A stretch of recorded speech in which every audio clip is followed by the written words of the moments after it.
Benjamin-Shalom Rodriguez. I'm a queer Mexican Israeli American Jew on the Free Palestine side of things.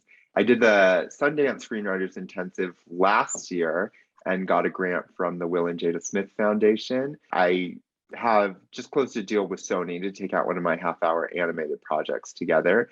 And I have a new feature project that just got into the second round of the Sundance Screenwriters Lab.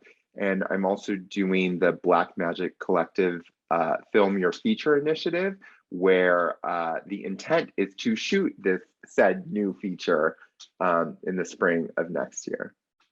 Hi, my name is Danielle Iman. Currently, I am a producer on the show Riverdale for the CW, and I also just finished a feature film for a Lifetime called Caught in His Web, and I was a member of the 2019 HBO Access Writers Program. Hi, I'm Jen Vestuto. I actually am writing partners with Melissa. So we did the WB program in 2019. We are currently story editors on Nancy Drew for the CW. I'm Melissa Marlette. I'm writing partner with Jen Vestuto. Like she said, we were in the 2019 WB fellowship, and we write on Nancy Drew.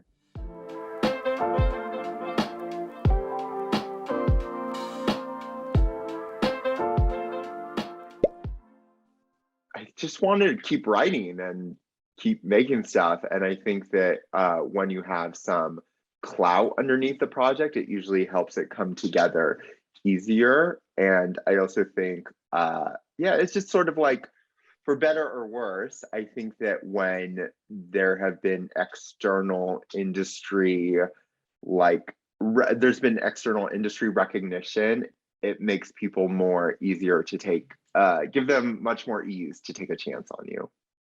I think for me, I always knew like HBO, the program would be a good fit just based on kind of the content that HBO produces. And it felt like a good match with the stories I like to tell, my perspective as a writer. I was very into, or I am very into darker dramas, more rebellious, darker characters. And so that felt like a good match to me. That's kind of the main thing that attracted me to the program.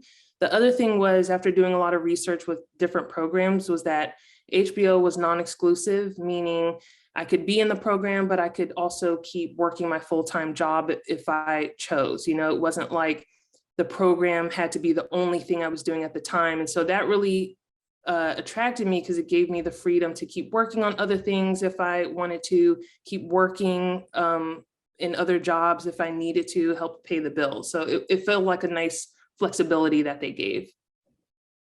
So we actually were working at the time that we were applying to programs. We were working in the Vampire Diaries writers' room, which is a WB show.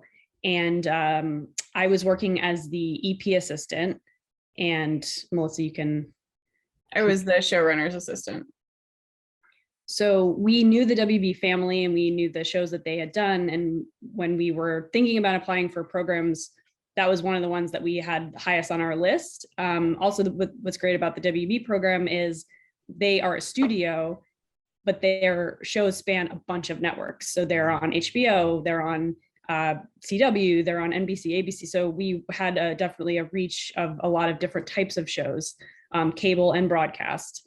So WB was definitely something that was a priority program for us. We also worked with a lot of people who had been in that program just by accident. Like we worked, on the Vampire Diaries, which is a partner to the originals, and Mike Narducci was running the originals at the time. Michelle Paradise, who is also one of the WB programs, like she was on the original. So we had people who were giving us advice who had been through that program. So that was also super helpful for us. The ultimate goal of that program is to get you working by the end of that fellowship. So if you can see yourself on one of the shows that they're producing, that's a good indicator that maybe that program is a good fit. If you feel like I don't ever watch those shows, or that's not the type of material I like to write, then maybe a different program is better. Because they're going to be able to sift that out probably through the application process and reading your material and interviewing you. You just want it to be the best fit for both parties. So I think that would probably be the best kind of process to go in terms of like researching ahead of time. I was looking for name recognition and then also the alumni and then also what I was ready for, meaning like what did I have? My scripts were done or almost done that qualified for that. I'm someone who does not, and I learned this after like years of applying to fellowships and not getting in. I learned like, I'm not going to apply to stuff I'm not ready for. Doesn't mean like, maybe I'll have to do some polishes or whatnot, but like, I don't want to be someone who's writing scripts specifically for fellowships anymore. And I found that was the difference, or that definitely made a difference in the amount of yeses I got. The majority, at least at the time when we were applying to fellowships and programs, they're all free. So if you're somebody who is open to different genres, or if you're open to sort of more of a variety of shows, there is no harm in applying to all of them. They all require something a little bit different. So like you might have to do a little bit more legwork, but if you're already writing and you're already, generating content, then it's something that I feel like you sort of don't have anything to lose when you're doing the application process. I think it's all an exercise. Even if you don't get into the program, it's still an exercise in getting that stuff together and making sure that you can sell yourself and sell your writing. So I think that, there's really no harm in sort of opening up your range. Each of the programs has a different way that they function. Some of the programs are at night. So for WB, we were able to just go in after work. Some of the programs are all day. So obviously that's the other thing to consider. How is it going to fit into your life? And are you going to be able to still be doing whatever it is you need to do to make money in order to do some of those programs? Some of the programs pay. So you have to figure out which one is going to fit into your lifestyle without sort of changing everything too much before you get to that staffing place. Started applying in earnest was probably like 2015 or 2016, and it was brutal. Like every application was so brutal and it just wasn't fun. It was like, oh my God, another cover letter, another like synopsis, and oh my God, my script's not done yet. And then, I've applied to something every year since 2015 or 2016. I've definitely applied to a few things every year. But now at this point, it's fun. Like I enjoy writing my cover letters, and my synopses are usually done already because I'm a much better writer and I've already done treatments and outlines and B-sheets before I even started that script. So yeah, I realized, I think that was the thing is like, even though I may have felt ready years ago, like I wasn't ready. Like I think if your applications are more brutal and more of, if you're not enjoying the process as much as you're, I'm like trying to be all like clever with my words right now. All I'm saying is if a majority of the time you're applying, you're upset, then I don't know if you're ready. Or at least speaking for myself, I'm like, if this process is not fun, what do I think the process is going to be like once I'm in a room, once I'm show running? Like if I'm not having fun now, a majority of the time, why do I think it's going to be more fun when it's just higher stakes? I definitely applied to the HBO fellowship one time before actually getting in. And one unique thing about the HBO fellowship, and I should also mention, it's now the Warner Media Access Fellowship, so it's changed a little bit. But then they only did the Writers Fellowship every other year because they alternated it with their directing fellowship. I did learn a lot about just doing the application process, just answering the questions and gathering materials and getting my samples together to send in. And then over that time, over the 2-year period that I had to wait, I was really just learning more about the industry, working more, gaining more experience, and becoming a better writer. And then once I was able to apply again, I felt way more prepared. Like I was not even really nervous to actually apply. I felt more assured of who I was as a writer, like my voice as a writer. I felt like I had way stronger samples. So it just felt like the right moment when I applied again and then got in. So the year that we applied to the Warner Brothers program, we actually had applied to a couple. I want to say there was the ABC and maybe the NBC, Writers on the Verge. There were a few that we were going to all apply to at once. We were really lucky. We got into the WB program on the first try. But that being said, we applied to the other programs with all the same stuff. So it's also like we weren't the right fit for those other fellowships, those other programs, but we did we were the right fit for WB. So it's also something where you're like, if my sample was good enough for one, why isn't it good enough for the other? We knew people who became, semifinalists in two and didn't even get it. So it's like every program is very different. So I think we learned too that like subjectively, it doesn't mean that your stuff isn't right or isn't good in general. It's just, there's other people that are applying. There's a lot of factors that come into play. So like that's something that everyone just needs to be aware of. Like it doesn't mean anything if you don't get into one with the same material as the other. It's just the timing wasn't right. There's a lot of things that you need to sort of be mindful of. We had a lot of experience in production. We worked in production for several years in New York. And so part of what we did when we came out here was work really hard to get to a place that when we did finally start submitting to these things, that we had been through a lot of notes, a lot of drafts on things. We wanted to be ready at that point that we applied. We didn't want to apply with something in some ways, maybe like an adolescent writer is the best way to say, like you have a strong feeling about your writing, but you haven't really had it vetted by a lot of people. And so you don't understand. And as Jen said, we were already working in a writer's room before we applied. So we were able to really know that by the time we were applying, we felt like it was the best, most strong way and time to apply, which is what I think, parlayed into us getting in on the first try. It was just so much work went into it before that point, and really knowing so much about the business and about the process that we felt like we were ready at that point. We've been writing together for 10 years. This will be our 10th year. First and foremost, we had to make sure that like we were actually the right fit for each other.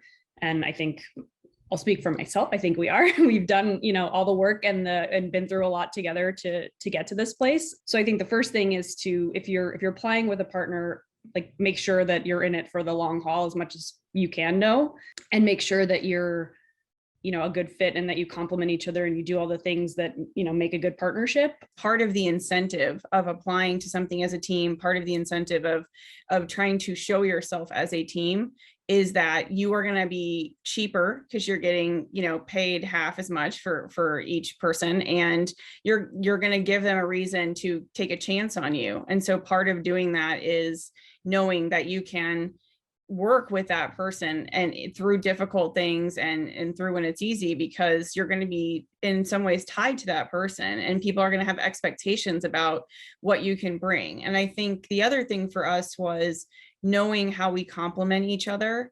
What are we both bringing to the table? Like we're bringing two people, but what about us is unique, and how does that complement each other? And one of the things that we use in our application process to talk about being a team is that we are a writer's room. We know how to have to compromise with other people's ideas and how to find that middle place, because we have to do it with each other all the time. There isn't one person who makes the decision. So we tried to use that as a selling point.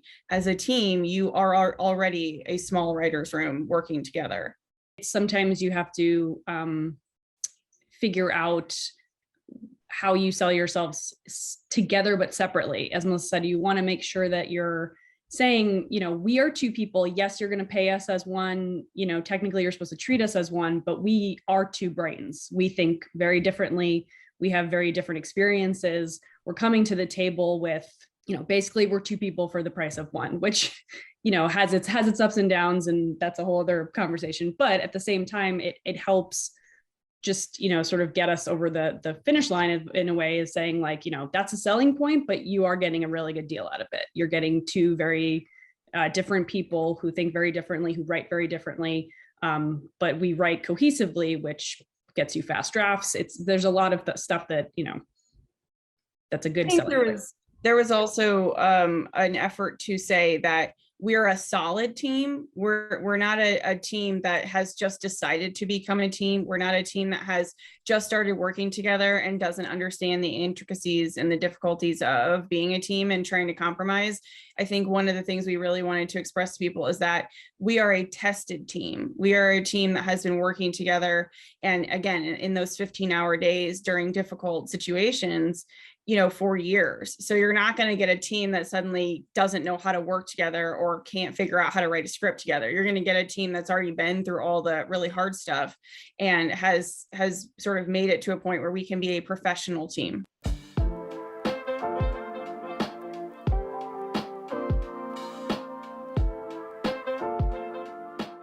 I pull out all the questions I think they're asking me, because sometimes they'll just be like, what's your artistic vision? It can be anything, but it should cover blah, blah, blah. So it's like, all right, they want to know, what is my tone?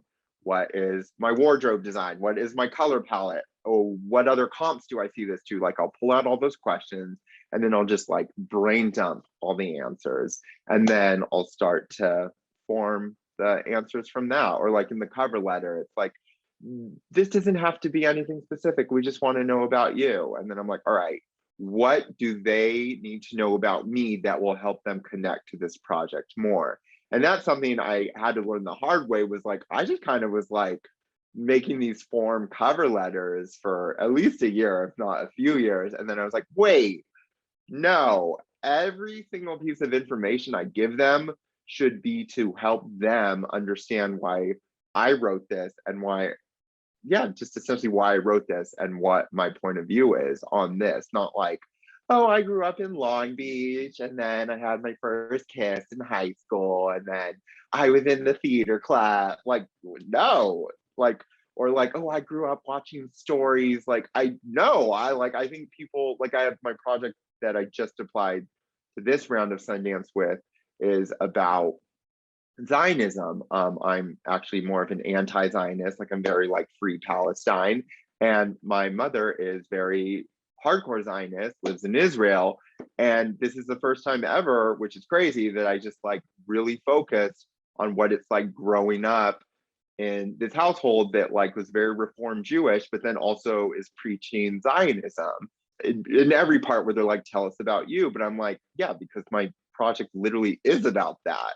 And I just kind of glossed over more of the like, oh, I used to be a development exec and I've done all these programs. And I even kind of glossed over like the Mexican identity side, because I'm just like, I don't think that is as pertinent to this project as growing up in Zionist culture. For HBO, I don't recall us having to do an actual like traditional personal statement. Instead, they had us answer these essay questions, and there were about 2 of them. And those were kind of, I think, in place or in lieu of what would be more of like a personal statement, because they were kind of personal questions. I remember it was something like, what type of filmmaker, which filmmaker inspires you? What's your writing process like? Just very kind of weird questions that we had to answer. And so that made it a little bit trickier in terms of, these are my only 2 opportunities to kind of articulate to whoever's reading the most personal aspect about me. I mean, other than my resume and like my samples that they'll read, this is the only opportunity I get to put in some of that personal flair while also answering these prompts. So it was a little tricky, and then doing it in, however many characters they allotted. So that was kind of what it was like. But I just used that opportunity to be as creative as I possibly could. Everything else was kind of straightforward. They'll see how much experience I'll have on my resume. They'll see my writing samples and decide for themselves if this is a right fit. But this will be my opportunity for them to kind of get inside of me just a little bit, learn who I am, learn my style of writing, learn who I admire and like, just so they know like where I'm coming from and, what type of writer I am. So the WB personal statement was basically just tell us why you want to be a TV writer and why your background would add a unique perspective to TV writing. And we did, as a team, have to write it together. And Melissa touched on this a little bit, but I'll get more into it. So we were PAs on set in New York on a WB show, actually, in 2011, where we met. We were PAs on the same show. We worked really closely together, spent a lot of time together. So that was something that we knew, and we'd heard that staff writers going into rooms that had never been on set before had a little bit more to catch up on as far as writing producible episodes of TV, what it meant when they were, choosing locations, and if they were choosing locations that were on their stages, or if it was, on location out in the world. So being on set and being in production in general, being on those calls helped us to sort of understand things, advancing us to understand those things before ever having to be in a writer's room, which we have heard is a unique thing for writers. So we did use that as our unique background, and then our ability to also, as what we learned being in a room, bringing that perspective and how that was a strength we thought that was something that would help us once we were in a writer's room. Yeah, I think mainly we just tried to highlight, and being able to be in production and then working in a writer's room really helped us to see both sides of the process.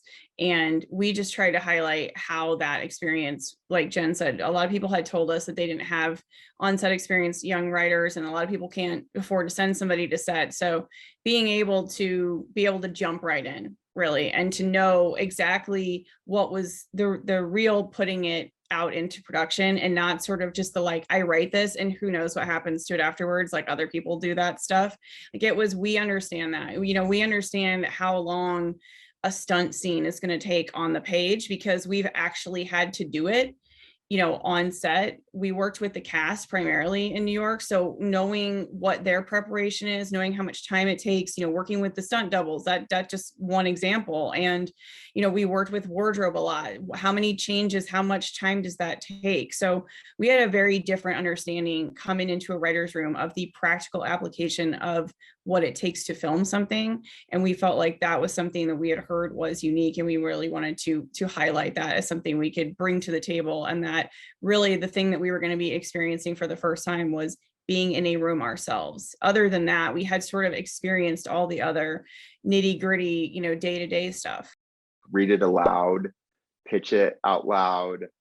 I think you want it to feel conversational. And when I say pitch, I mean like a pitch should be a conversation. Like I've gotten to a point in the last, I think almost within the last year, where all my pitches, like I stopped writing out my pitches. Like in lieu of that, I do rehearsals, like rehearsal upon rehearsal upon rehearsal. And I think that's almost what you should be doing with these. It's like have conversation with your other friends that are applying to it and be like, just say like, oh, they're asking me about myself and I'm thinking about talking about this and that. Like, what about you? Like, just have a conversation and see what both of you are pulling out of each other and from yourself.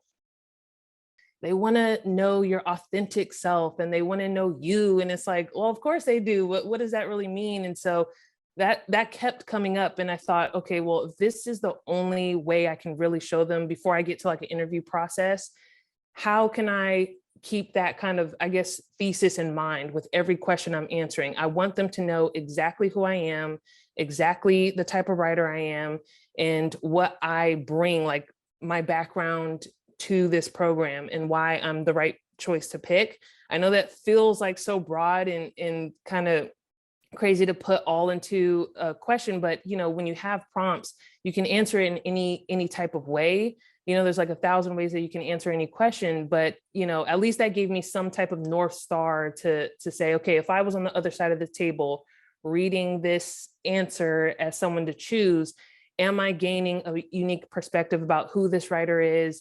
Do I feel like I know something more about this person that I didn't gain from what I would read from their sample or from their resume? And then just having other people read your answers or like talking to them about what you would say, getting that feedback from friends or people who have done the program before, or people you trust, mentors or something. That goes a long way, and it really helps just to get an outside perspective, because that's really what it is. Someone else is going to be reading your answers. And so if you can have that opportunity to sit down with someone and feel like, do you get a sense of who I am and a sense of who I am as a writer, then that could help. That's what I would say. Yeah, I think obviously be yourself is a very broad thing. As Danielle said, it's a very hard sort of thing to pin down. But I think a strategy too is, look at your original samples, look at what you're writing, and really ask yourself, why did I write this? Is this something, because that is also something that we talked about in our interview, which we'll get to, but why you wrote something, what inspired you to write this particular thing informs what kind of writer you are and what kind of stories you want to tell. If it's something autobiographical or if it's something that you're just really interested in, there's something about, the kind of stories you want to tell and why. And also just something that can be relatable. All these people who are conducting these interviews want to know what inspires you, because, it's something that you talk about every day in the writer's room. I mean, I can't tell you how many conversations are had and how much time is spent just talking about other TV shows, other movies, articles that we read, anything that's, and personal stories too. I mean, a lot of times it's like, I went through this and I can relate to a character that we're writing about, So it's like really, you're digging into that every single day at work. So I think this is just the first step of that, really digging into what kind of writer you are and what inspires you to write and what makes you want to be a writer. Yeah, I think I would say the one thing to do is don't try to be what you think they want.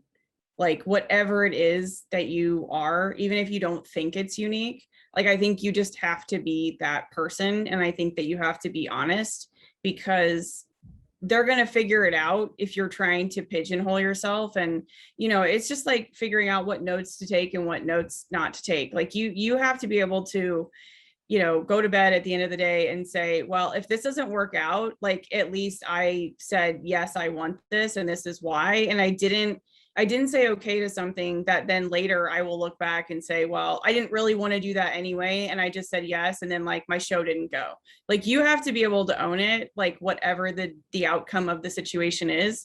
So I think it's really important to stick to your guns, be straight and be honest about who you are and why you want to write something. And I think looking at your material and considering what about you or what about what you love to write might be unique, even though lots of other people might want to write something similar. They're going to have different reasons. So you have to figure out why you want to write it and what is unique about why you want to write that and how you want to go about it. But don't ever, make up something as the thing that will get you into the program or get you into a room, because it won't last.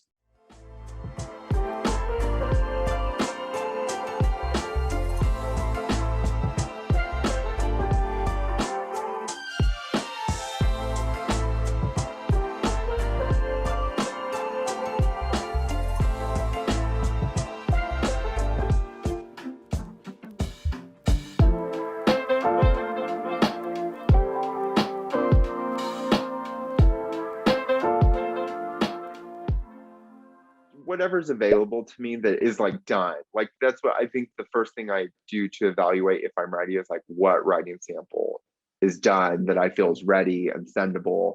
And I think I'm like of two minds, but I like merge them is like I don't think it's ever done. And I also think like it needs to be done to move on. So I think I just evaluate what I think is most ready, most prepared, and what I feel most confident pitching. Well, at the time, I didn't have many, like I had maybe like 4 samples, and I literally just chose the 2 strongest samples I had. Like if my strongest sample for whatever reason was a comedy piece, I still would have submitted that just because it was the strongest piece I had. Luckily it wasn't, and because I'm not a comedy writer, but the 2 pieces that I ended up submitting were, one was a pilot and the other was a feature, and those worked. And, they were vastly different from each other as well.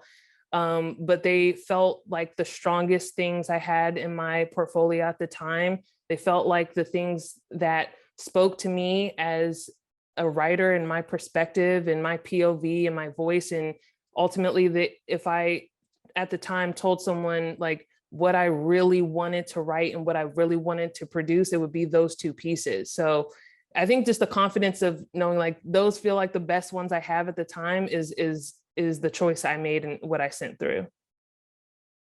The first thing we had to send was a spec script with an existing show, and they have an accepted shows list that you have to look at. And then if you got into I guess it was like the top, Round 2. Yeah, once you got into round 2, they asked for an original sample.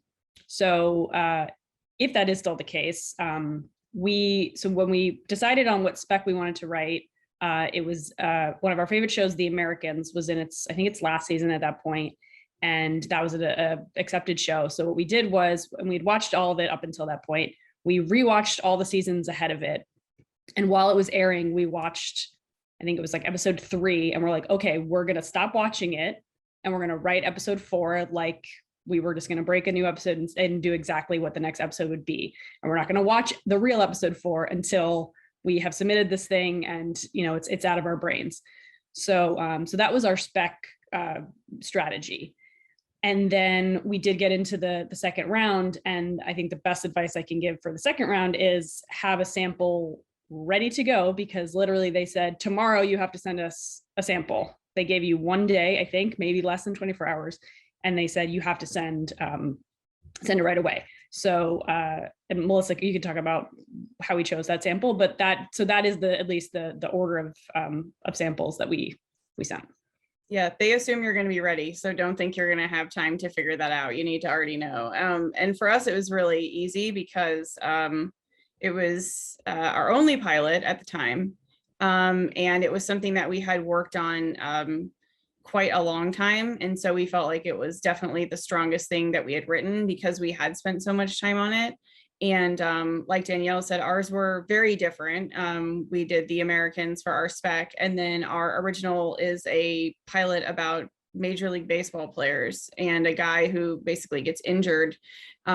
He has a concussion, and so he has too many concussions. And it's like, how do you deal with that while you think and you feel like you can still play, but like mentally it would damage your brain. And so very, very different concepts, very different ideas.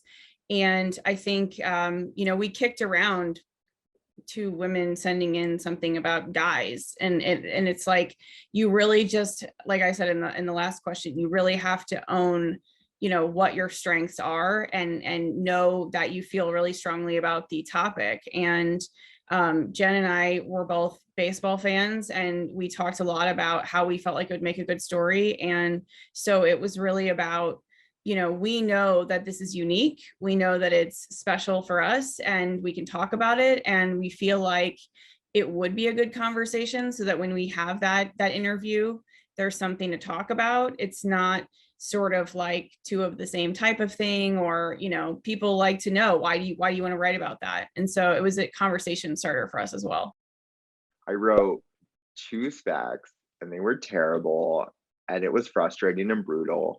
And then I just was like, I'm never going to write a spec again. Like, it's just such bullshit to make the underserved, underrepresented people do extra work to get to where many people are, but didn't have to work as hard for. So and then I stopped, and now I'm working with a career coach who's just like, if this is what you want, like, just do anything to get it. So I intend to write specs again, but it's scary. It was something where we knew the show backwards and forwards. The characters had been established. We felt like we could write their voices. And we were also really passionate about it. Had it been something that kept going, we would have killed to write on it. Don't write a show that you think, oh, this is a popular show. Maybe I don't know a ton about it, but like, I'll just write an episode of this show, because you're not going to authentically get the voice of the show unless you really love the show and unless you've watched it at least once. So I would say definitely choose a show. I mean, sometimes people would say that a serialized show is a little bit harder because you are having to sort of pick a spot and tell a story in a serialized way. I know a lot of like older specs were more like a sitcom type of thing where you could just sort of put this in any season in the middle of any whatever. So like, it really depends on the kind of stories that you want to tell. If you want to tell, if you want to write on a sitcom, I think that's definitely a good show, a good genre to choose. And you can, sort of write an episode that would fit in anywhere. But for us, we really wanted to write on a dark, gritty drama like The Americans. So that felt like a great place to start. It was a show that we loved. It was a show that was approved. So definitely like look at the list and start by saying, okay, these are the shows that I've at least watched once. These are the shows I love. And then say, okay, can I write in the voices of these characters? Can I, put something personal in it? Is this something that I can actually showcase my writing and showcase who I am as much as possible? That might be also like additional advice to give somebody is, if you've ever watched a show and thought about what next episode is and then watched it and been disappointed or surprised, like that's the episode you write. You go, okay, well, this is cool, this hangs here, this is where I want to pick it up. And that's how you should approach your spec. Like, where is that for you? What show is that? What show are you excited to think about when it's over? I mean, we don't do water coolers anymore. Nobody's talking about a show necessarily the next day because you can binge everything that's streaming. But if you did, what would be the thing that you're waiting to see happen next? Like, if you have that show, that's what you should be writing.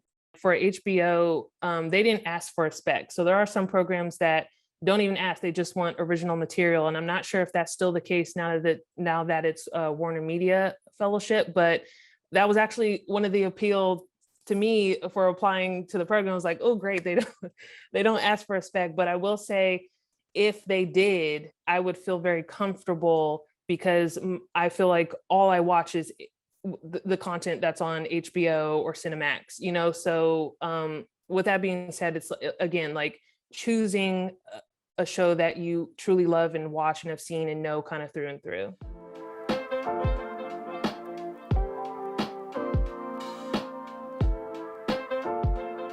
So that's round 3. So we have to, send in the original, and then once you get through that step, then you're like, okay, the next step is the interview. They told us who we were going to be meeting with. I don't remember exactly how the time was set up, but I think we asked a lot of people that had done it, we asked them about it, and it was really just, it's sort of like a general, you're just going to sort of talk about yourself, and they're going to ask you questions, and there isn't necessarily a bunch of answers you need to have prepared. You just need to be prepared to talk about yourself. Yeah, so they told us, so it was the head of the program at the time. There was two heads of the program, and then our WB studio mentor, who, if we had gotten into the program, she would be the person that we would send our drafts to, that we would be able to talk to, have contact with throughout the whole program and beyond. So she was sort of the person, we were told, that we had to sort of impress the most, because she was a big part of choosing who out of the few that she was going to meet, who was going to move on to the program. But yeah, as a team, the first question they asked us was our origin story, why we were a team, how we met, all that stuff. So definitely, if you're a writing team, be prepared to tell that story. And then they asked us about our original, and they were like, oh, why did you choose to write a script about this? And we were prepared to tell that story. So just really be prepared to talk about yourself, talk about your work. And the last question they did ask us, which I know a lot of people sometimes have trouble remembering in the moment, so it's good to think about ahead of time, which is if you do watch any WB shows, which shows would you see yourself writing on? Which shows do you really love to watch? So something that you might want to prepare ahead of time is looking at that list and saying, okay, which out of these shows, which would I want to write on? And, if you could talk about any of those, that's usually a helpful thing to do as well. And for the HBO program, it was kind of like a 2-part interview. The first interview, this was like, if you made it to the 3rd round, the first interview was very much what Melissa said, very general, like, we're just trying to get to know you. And it was a phone interview, by the way. And so calling in, there were multiple people on the phone. I have no clue how many people were there, but it sounds like a lot. Like you're just speaking to a conference room of execs. So the head of the program, and then also different HBO execs, as well as Cinemax execs were there. People who had gone through your application or read your samples. And so you're really just on the phone. They're asking about like resume and experience and all the general things. And let's talk about this sample that you sent in. Why did you send in this sample? Where did this story come from? How what was the inspiration for this? Why do you want to be a part of this program? Like simple questions that are obvious, but just be well-versed and well-prepared to answer them. And then if you make it past that interview stage, the second interview, we were brought in to basically pitch 2 to 3 ideas that we would want to write during the program. And so this was obviously way more intense and a lot scarier. It was in person.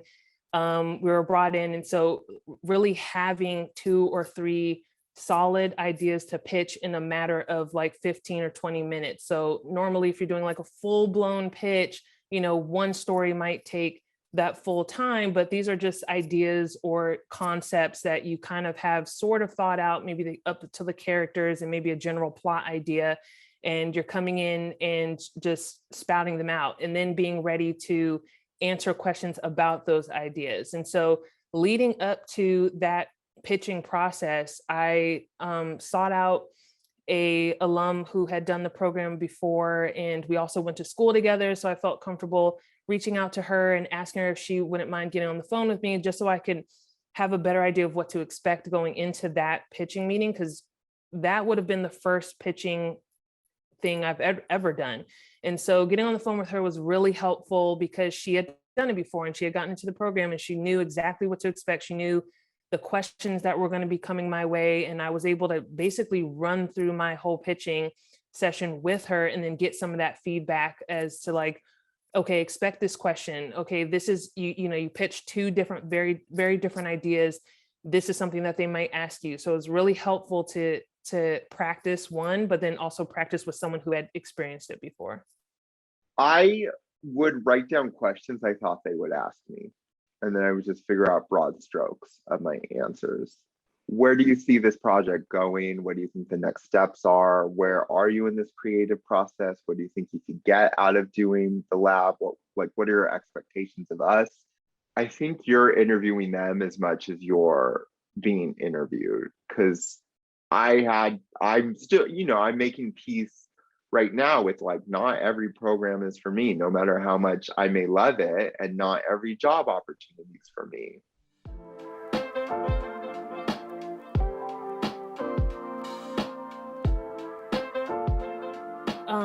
I'll say like good and bad stuff. Like, I love that there was 8 of us that got selected and we all became really, really close. Like, even today, we still have a group chat that we kind of rely on. It's nice when you kind of have your own little cohort that you're bonded with and you're going through the same process and you're coming up together. Those are the people who are really going to be by your side, forever, hopefully, and you can kind of rely on. In the program, I think the one thing I wasn't really expecting was, at least for the HBO, it was like, you're not really guaranteed to be staffed or come out of the program at the end of it with a job. And so that was the thing I was not accounting for. I was like, we got the fellowship, we're going to get staffed. And that wasn't actually the case. Like, we got to the end of it and that sort of didn't come like a D-Day where, okay, you're placed on a show. It was much more like, as you're doing the fellowship, you still need to be out in the world, taking meetings and doing the thing and hustling. And I mean, needless to say, like, all of us ended up being staffed anyway, or working in some capacity by the end of it, but it still wasn't guaranteed. So that was the thing that kind of put a fire under my butt a little bit, to be like, okay, you can't just rely on the program all the time to just get you that job. Like, it's great that you have this program. Now you have a great foundation, you have a platform, you have a whole new pool of networking that you can use to rely on, and then use that as momentum to do the work to get staffed. I think the one thing that surprised me the most in the program was the writer's room part of it. So we did a bunch of lectures, and some of them are really, really cool. Like, we did one that was like, we did some improv stuff that was really fun. We had different executives that would come in and talk about, different aspects of the business. We had a really interesting like communication type of thing where everybody was put into a different communication group and we learned what kind of communicator we were. That was a really interesting part of it. So the lecture parts were like the first part of it. And then the second part was supposed to be like an intensive writer's room part. And I thought we would all be writing like our own original stuff, but the first half of it was writing a spec. So the drama writers did a spec for a show called Good Behavior, which was a TNT show at the time. And the comedy writers did The Good Place. So we all chose like a different story to tell in the same show, which was a little weird sometimes, because it was like, at what point are we telling each episode? So we didn't really do it in a way that I feel like a regular writer's room would have necessarily done it. But the point was to come out of it after Christmas. We were supposed to work all over the holiday. And then in January, we were supposed to come in and pitch or show everybody the work that we had done. So we came out of it with a spec that was just another spec. We didn't necessarily come out with a new sample that we would be able to use for staffing, which I feel like should have been the other way around. But that was something that definitely surprised me. But it still allowed you to sort of learn how it is to be in a writer's room, as far as like getting notes, giving notes, and different aspects of that part of it. But yeah, then that was sort of the second half of the program, was getting that in good shape, and then getting like ramping up for staffing. And we definitely also experience what happens after the program is over. You don't necessarily get staffed. That was, I think, a little strange for us. And Jen, correct me if I'm wrong, that we had already done our Vampire Diaries episode at that point. We co-wrote the series finale with one of the co-producers who was Jen's boss at the time.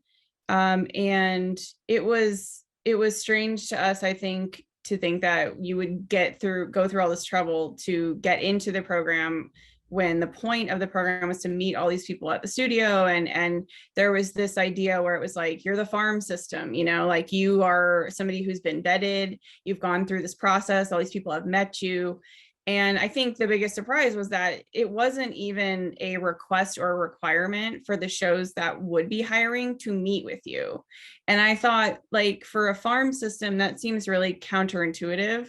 Like, at least you should expect the programs that you have greenlit to meet with prospective writers that you yourself have also chosen, at least meet with them and see if they could be the right fit for your show. But there wasn't even a requirement that we would meet anybody. And so that was, I think, strange to us to think that you would sort of be brought into this like family, and then the other part of the family didn't have to come to the reunion and meet everybody. It was like, well, that seemed really silly.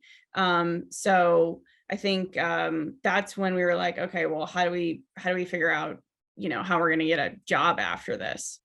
Yeah, so half of our program got a job staffed and half of our program didn't. And we were 2 people in the back half of it. And I think that you, like Melissa said, you're surprised that like you can't get, you know, meetings. But I think the problem too that year was Warner Brothers had a bunch of shows that didn't get picked up. And we had met on one that the showrunner told us in the room, if the show goes, you're it, like you're coming with me.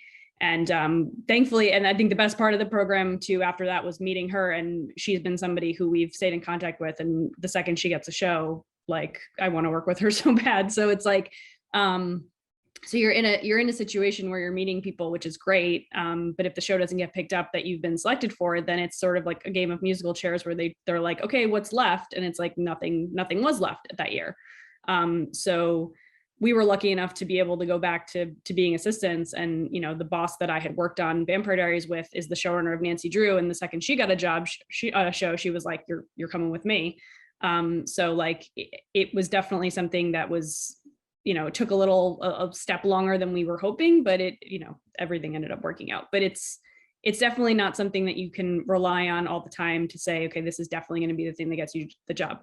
Also, I will say we knew people who were in the program who got staffed out of the program.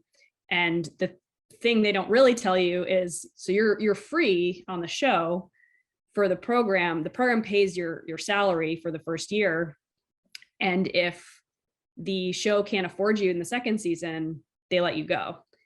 And so we knew people who got staffed right out of the program and then wasn't able to get a job for a couple of years and had trouble sort of getting back into it. So I think it's sort of like the program could be the thing that gets you into the door, but you still have to work really hard, still meet with people, still look at, you know, other opportunities, because as we all know, the TV business is so crazy that it's like, you know, you work for a couple of years and then all of a sudden there's a dry spell. Like that's still the same with the program. The program isn't going to do all the work for you. It's going to definitely get you in the door and it's going to put you ahead of the pack. But then once you're there, you need to still work your tail off and make sure that you're somebody who is, you know, it's somebody that they want to bring back every year when they can.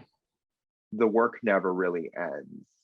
And that's why you have to figure out what you need to do, or what I needed to do to enjoy the process. Because like some people, I've been in programs where some people have gone on to get staff, some people have gotten staffed in the middle of the program, some people have, I'm sure, gotten money for their movies, and then some people are still applying again and doing another WGA panel on applying to programs. Like, so I think that's what the biggest takeaway was like, what can I get to make my craft better and make the process more fun?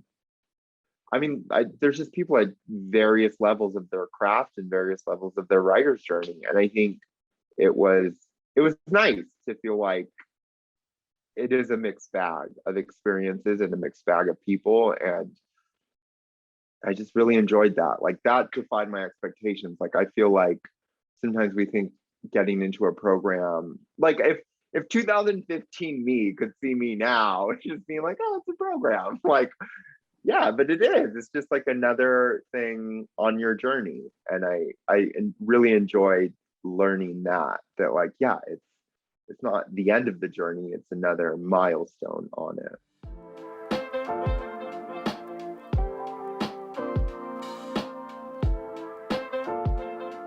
It's great if you get in, but if you don't, that doesn't mean you're never going to be a writer. I mean, I know so many people who are on staff in writers' rooms who got rejected every single year. I mean, I think I just saw like Ava DuVernay said something about like not getting into the Sundance Lab a bunch of times. Like people, you know, who are super successful right now, people who are staffed in writers' rooms, they got rejected also.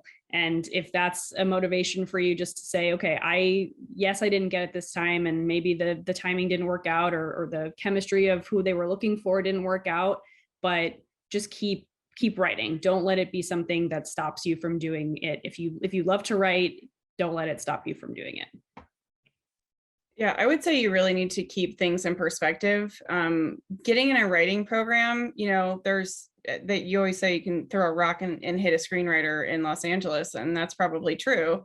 But all the writing programs in some ways do for you is they separate you into a different pool of people. Like there's the whole pool of people of everybody in Los Angeles and everywhere who wants to be a writer. And then there are people who want to be a writer and who got into a program, and that's great. And that gives you an extra thing to talk about. But as everyone else has said, it doesn't necessarily give you a job. And so it's really, you know, it's always a marathon. Being in this business is 100% a marathon. And a lot of times people fall out because it just becomes something they don't want to keep running in, and because it's really hard. And I think that's an important thing about deciding you want to be in this business, is being able to take those rejections and being able to find out that just because you got into a program doesn't mean they're going to give you a job. Like that's just the real part of it. And it's really hard. And you think that you did all this work and the least they could do is give you an opportunity, but that isn't how it works. And that isn't how this business works. And so that's an important part of, you know, do you take that feedback and do you channel that, like Danielle was saying, into a new script, into getting more notes? And, you know, it's something where I think it can help you figure out a turning point in your career journey, because you go from a place sometimes as again, I'll say an adolescent writer, where you get notes from people and you're very defensive about your notes, and you don't agree with these notes, and you don't like the things that people are telling you, and you don't understand what a note behind the note is. And so you don't really know how to make things better. And, you know, being at the fellowship level is being able to say, you know, I do understand a note behind the note. I can actually make improvements. I have learned enough that I'm actually at a stage. And the other thing I will say is that in a lot of ways, I felt like, at least for us, the fellowship was going to be more helpful for people who didn't have our experience level. Like we were trying to get that extra jump to finally, you know, get staffed or be thought of as writers, but we had co-written an episode of TV. We had already worked in production. There wasn't a lot of new information or things that changed for us. It's going to be much more helpful for a person who is coming from a different field, who hasn't had a ton of experience, who may not have lived in Los Angeles already, that they're going to learn a lot of new things. I mean, there was a girl at one point who asked, like, what do I bring to the writer's room? You know, like that's a person who's going to benefit the most, I think. And so if you are a person who has experience, whether you've been an assistant or been a PA or whatever, then, you know, maybe you need to just focus more on your writing and less on trying to, you know, tick that box that you've been in a program, because it isn't always going to give you what you're looking for. It's not always going to deliver that job for you. It's really more about, like, you know, what do you want to get out of it? And is that necessarily the path for you too? Keep learning and keep having an open mind and keep reading anything and everything you can. And also, frankly, like what gives me so much joy is making stuff. Like I make stuff all the time. Like 2020 was the first time since 2011 that I didn't make anything on my own. And so I just think that, like, when you are making stuff, like make a few shorts a year, make a few web videos a year, make one, like it's just don't be precious about it and just do it. And you're going to feel so much better when you see stuff come into fruition.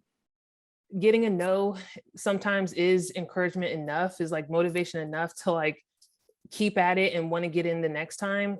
Also, I feel like for a lot of people, they don't get in necessarily the first time, or it takes them a couple of times and a couple of different fellowships and a couple of years to gain experience in order to like keep moving forward in the application and interview process.